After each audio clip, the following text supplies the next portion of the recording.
प्रसार भारती अभिलेखागार की प्रस्तुति सदाबहार सुनहरे दौर का अनमोल खजाना।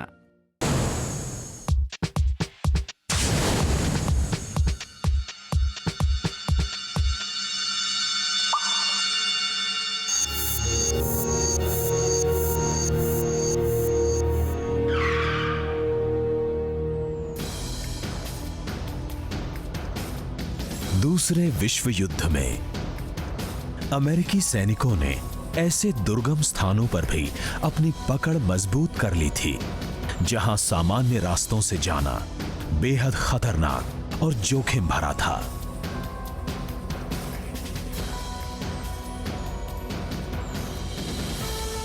तो फिर अमेरिकी सैनिक उन स्थानों पर आखिर पहुंचे कैसे?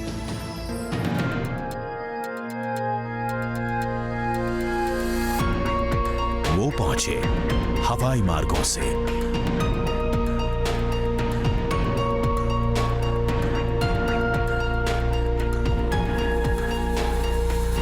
और मदद करने के लिए था उनके पास पैराशूट। वो हजारों फीट की ऊंचाई से पैराशूट के सहारे दुश्मन के ठिकानों पर खामोशी से पहुंच जाते थे।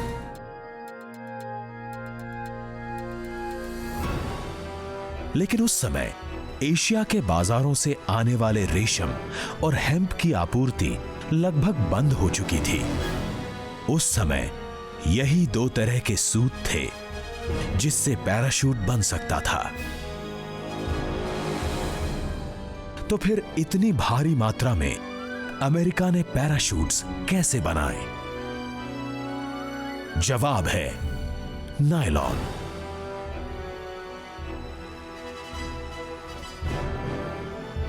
मगर नायलॉन इससे पहले ही आम लोगों के बीच एक रूप में मशहूर था।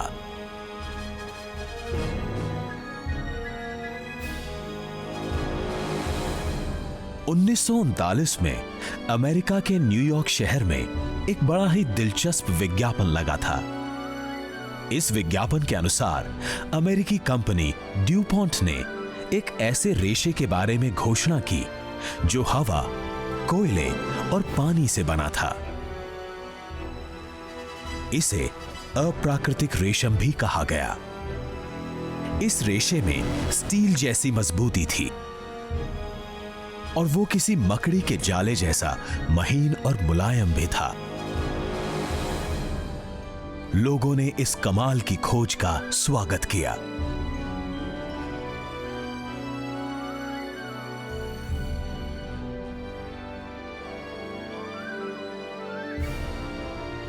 बस यहीं से अस्तित्व में आ गई नायलॉन की कहानी।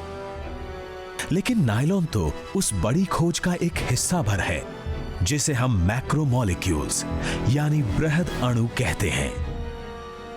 अब सवाल है कि ये बृहद अणु हैं क्या? लेकिन इन बड़े अणुओं तक जाने से पहले हमें अणुओं की सबसे छोटी इकाई को भी समझ लेना चाहिए, जिन्हें परमाणु कहा जाता है, यानी अणु की भी सबसे छोटी इकाई। हमारी पृथ्वी पर मौजूद सभी वस्तुएं छोटे छोटे परमाणुओं से ही बनी हुई हैं। ये परमाणु इतने छोटे होते हैं कि हम इन्हें किसी भी सामान्य माइक्रोस्कोप के नीचे देख नहीं सकते। हमारी दुनिया 92 प्राकृतिक तत्वों से बनी है। अब तक कुछ 118 तत्वों का हमें ज्ञान है और इसकी सूची हाइड्रोजन से शुरू होती है। अगर हम ये माने कि हाइड्रोजन का परमाणु भार यानी एटॉमिक वेट 1 है, तो वैज्ञानिकों ने पाया कि ऑक्सीजन का 16, सोडियम का 23, कैल्शियम का 35 और यूरेनियम, जो कि सबसे भारी तत्वों में से एक है, उसका परमाणु भार 238 है। पानी यानी H2O, इसका एक अणु 2 हाइड्रोजन और 1 ऑक्सीजन के परमाणु से बना है। इसलिए H2O के एक अणु का भार हाइड्रोजन से 18 गुना ज्यादा है। इसी तरह हम नमक को लेते हैं। ये सोडियम और कैल्शियम के एक एक परमाणु से बना है। जब ये दोनों जुड़ते हैं तो नमक मिलता है। इसका अणुभार 58 है। प्रकृति में यूरेनियम ऑक्साइड के रूप में पाया जाता है। ये यूरेनियम के एक परमाणु और ऑक्सीजन के 2 परमाणु से जुड़कर बना है और इसका अणुभार लगभग 270 है। 20वीं सदी की शुरुआत में हर्मन स्टॉडिंगर रबर के ऊपर प्रयोग कर रहे थे। इसके दौरान जब उन्होंने रबर का अणुभार निकाला तो पाया कि वो 8000 था। ये एक चौंका देने वाली खबर थी। हर्मन स्टॉडिंगर ने फिर रबर की रासायनिक संरचना निकाली। उन्होंने पाया कि उसमें केवल कार्बन और हाइड्रोजन के अणु हैं। यह भी पाया गया कि जब कार्बन के 5 परमाणु और हाइड्रोजन के 8 परमाणु मिलते हैं तो रबर का मूल अणु बनता है, यानी C5H8, जिसका रासायनिक नाम है आइसोप्रीन। अगर हम C5H8 के अणुभार की गणना करें तो हमें जवाब मिलेगा केवल 68। यह एक पहेली थी क्योंकि सैद्धांतिक रूप से रबर का अणुभार 68 ही होना चाहिए, पर भार करने पर यह हमेशा 8000 के करीब आ रहा था।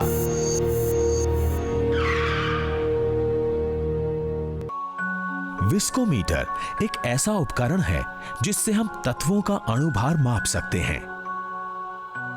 इसका अंदाजा हमें विस्कोमीटर में डाले जाने वाले तत्व के प्रवाह से चलता है। इससे हम पदार्थों का गाढ़ापन नाप सकते हैं, जिसके ज्ञान से हम पदार्थों के अणुभार को भी बेहतर समझ पाते हैं। इस विस्कोमीटर में हम टूथपेस्ट डालते हैं। ये धीरे धीरे नीचे गिरता है। पर क्यों? ये इसलिए क्योंकि टूथपेस्ट कोलॉइड की अवस्था में है। इसमें फ्लोराइड और दूसरे तत्वों के अणु साथ साथ चिपके हुए हैं। कोलॉइड्स हमारे आसपास सब जगह पाए जाते हैं, जैसे कि टूथपेस्ट और दूध। कोलॉइड्स में कई सारे तत्व एक माध्यम में मिले होते हैं। ये तत्व इतने सूक्ष्म होते हैं और कुछ इस तरह से मिले होते हैं कि हमें ऐसा लगता है कि वो अलग अलग नहीं मगर एक ही पदार्थ है। इन्हें हम केवल माइक्रोस्कोप की मदद से देख सकते हैं। अब टूथपेस्ट को पानी में घोलते हैं और फिर से यंत्र में डालते हैं। अब ये ज्यादा तेजी से बह रहा है। पर क्यों? ये इसलिए क्योंकि टूथपेस्ट के सभी तत्वों के अणु जैसे कि फ्लोराइड इत्यादि पानी में घुल जाते हैं और गठीले नहीं रहते। उस समय वैज्ञानिकों को लगा कि रबर भी कोलॉइड की अवस्था में होते हैं और अगर इसे किसी द्रव में घोला जाए तो इसका सही अणुभार निकल पाएगा। पर ऐसा करने पर भी रबर नली में से और तेजी से नहीं बहा। उसका अणुभार भी तकरीबन 8000 ही रहा। न केवल रबर बल्कि वैज्ञानिकों ने पाया कि कुछ और पदार्थों का अणुभार चौंका देने वाला था, जैसे कि हीमोग्लोबिन। उसका अणुभार 68,000 पाया गया और रेशम का अणुभार 2 लाख से भी अधिक। दूसरे भी ऐसे पदार्थ थे जैसे कि अंडे की सफेदी और किशमिश आदि, जिनका अणुभार बहुत ज्यादा था। पर इन पदार्थों का अणुभार इतना ज्यादा कैसे था? हर्मन स्टॉडिंगर ने 1920 में इस सवाल का एक दिलचस्प जवाब दिया। यह है एक माचिस की डिबिया। इसको हम एक दूसरी डिबिया से जोड़ देते हैं और इसी तरह कई माचिस की डिबियों को हम एक साथ जोड़ सकते हैं। अगर हम एक माचिस की डिबिया को C5H8 यानी आइसोप्रीन माने तो ये अब C5H8 यानी आइसोप्रीन की डिबियों की एक ट्रेन बन गई है।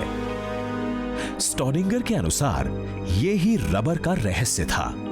तो अगर हम अपने इस आइसोप्रीन की डिब्बियों को विस्कोमीटर में डालें तो ये एक लंबी लड़ी की तरह बहेगी और इसका अणुभार 8000 आएगा। अगर हम रासायनिक विश्लेषण करें तो हमें मिलेगा C5H8 जो कि श्रृंखला की एक कड़ी है। यह श्रृंखला काफी मजबूत होती है और लंबी भी। यह विवरण विश्वसनीय तो लग रहा था, मगर इसका प्रमाण क्या था? वैज्ञानिक समुदाय एक ऐसे ठोस सबूत की तलाश कर रहे थे जिससे यह साबित हो सके कि रबर और दूसरे कुछ पदार्थों के अणु एक ट्रेन या माला जैसे हैं। एक्सरे क्रिस्टलोग्राफी एक ऐसी तकनीक है जिससे हर एक परमाणु का चित्रांकन किया जा सकता है। मान लीजिए कि हमारे पास एक वस्तु है जिसका आकार हमें नहीं मालूम।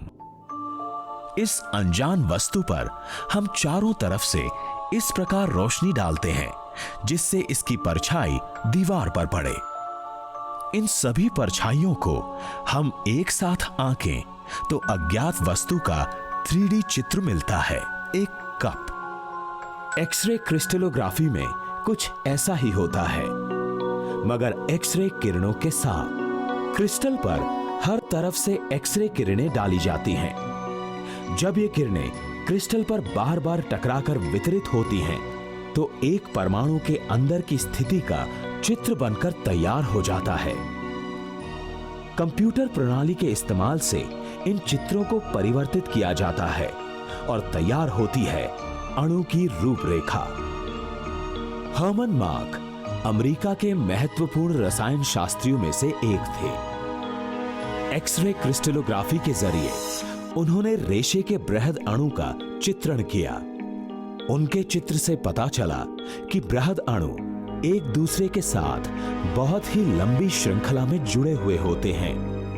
उन्होंने यह भी देखा कि हर एक बृहद अणु में हजारों परमाणु होते हैं। इस प्रयोग द्वारा हर्मन मार्क ने बृहद अणु के ढांचे का बेजोड़ सबूत दिया। बृहद अणु हमारे आसपास हर जगह मौजूद है। लकड़ी, नारियल के रेशे, आलू, भेड़ की ऊन या फिर गेंडे के सींग, ये सभी बृहद अणु के उदाहरण हैं। हमारे शरीर में हीमोग्लोबिन, मांसपेशियां या उसमें मौजूद मायोग्लोबिन, त्वचा और बाल भी इसी के उदाहरण हैं। 20वीं सदी की शुरुआत तक बृहद अणु केवल प्रकृति में ही पाए जाते थे। अभी तक मानव द्वारा निर्मित बृहद अणु अस्तित्व में नहीं आए थे। शुरुआती खोजों में से एक खोज थी नायलॉन की। 20वीं सदी के आरंभ में अमेरिका में सिल्क का उपयोग भारी मात्रा में होता था। अधिकतर निर्यात जापान से किया जाता था। सिल्क महंगा तो था ही, साथ में 1920 में अमेरिका में आई आर्थिक मंदी की वजह से इसका भारी मात्रा में निर्यात मुश्किल हो गया। अमेरिकी कंपनियां एक ऐसा कपड़ा बनाने में जुटी हुई थीं जो सिल्क के बदले इस्तेमाल किया जा सके। वॉलेस ह्यूम कैरोथर्स नाम के एक वैज्ञानिक भी इसी विषय पर खोज कर रहे थे। रेशम की संरचना को समझने का काम शुरू हुआ। वैज्ञानिकों ने पाया कि रेशम कुछ और नहीं बल्कि प्रोटीन्स यानी अमीनो एसिड्स का बहुलक है।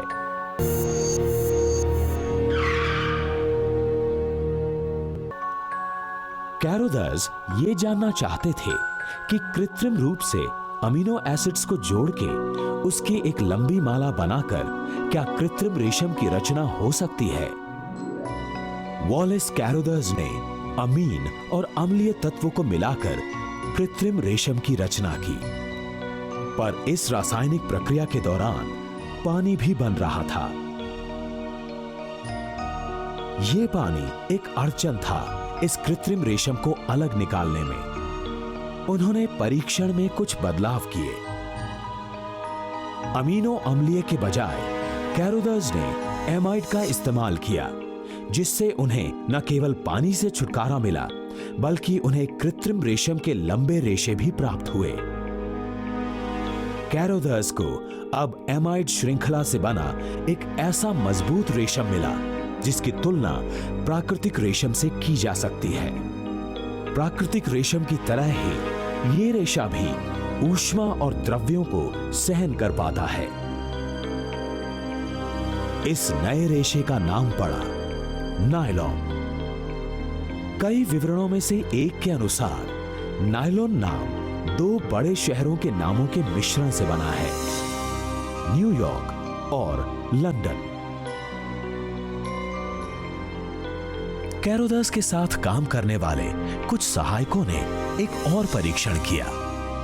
उन्होंने अलग अलग अम्लीय तत्वों को अल्कोहल के साथ मिलाया और उन्हें मिला एक बृहद अणु पॉलिएस्टर। पर इसका अणुभार काफी कम था, करीबन 4000। इस कारण पॉलिएस्टर के रेशे नहीं बन पा रहे थे। डॉक्टर जूलियन हिल कैरोदर्स के एक सहायक थे और इस समस्या पर काम कर रहे थे। उन्होंने 12000 अणुभार वाला पॉलिएस्टर बनाया। इतना ज्यादा अणुभार होने से बृहद अणु आसानी से खिंच पाया, जिससे रेशों के धागे बन सके। पर उनको इसे फाइबर्स के रूप में निकालने की प्रक्रिया नहीं समझ आ रही थी और वो सोच विचार में फंस गए।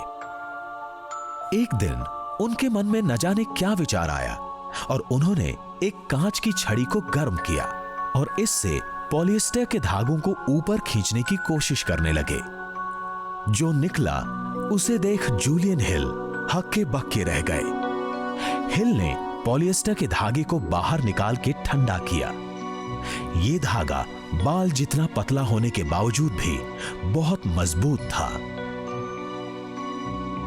इस तरह तैयार हुआ कृत्रिम रेशम और इस तरह से नायलॉन के धागे को निकालने की प्रक्रिया को आज हम कोल्ड ड्रॉ के नाम से जानते हैं। रासायनिकों ने इसे नाम दिया सुपर पॉलिएस्टर। नायलॉन के बाद मानव ने कई सारे बृहद अणुओं की खोज की।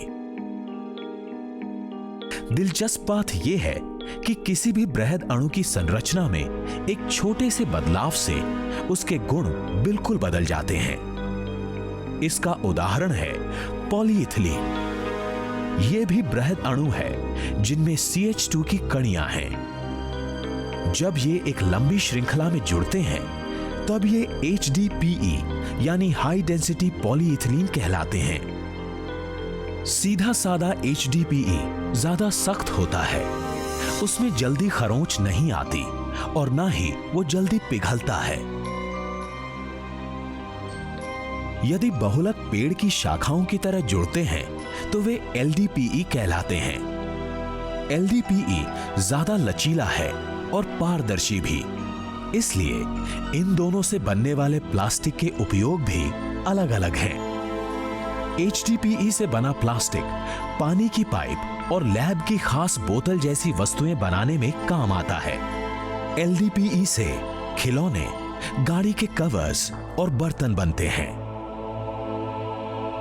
नायलॉन की खोज एक शुरुआत थी। आज हमारी जिंदगी में मानव निर्मित मैक्रोमोलिक्यूल्स इतनी गहराई से जुड़े हुए हैं कि हमें उनके इस्तेमाल का एहसास भी नहीं होता। फिर चाहे वो प्लास्टिक हो, रबर हो या सिंथेटिक फाइबर। एक छोटे से पेन से लेकर हवाई जहाज तक इनके इस्तेमाल की संभावनाएं आज असीमित हो चुकी हैं। क्या प्लास्टिक के इस्तेमाल के बिना पेसमेकर या MRI स्कैन जैसे उपकरणों की कल्पना की जा सकती थी, जिन्होंने चिकित्सा विज्ञान का चेहरा ही बदल दिया? या फिर बड़ी बड़ी इमारतों और पुलों का निर्माण बिना रबर या सिंथेटिक फाइबर के सोचा जा सकता था? शायद नहीं। कल विज्ञान इनकी जगह लेने वाली किसी नई चीज से हमारा परिचय कराता है या नहीं, यह भविष्य ही बता सकता है।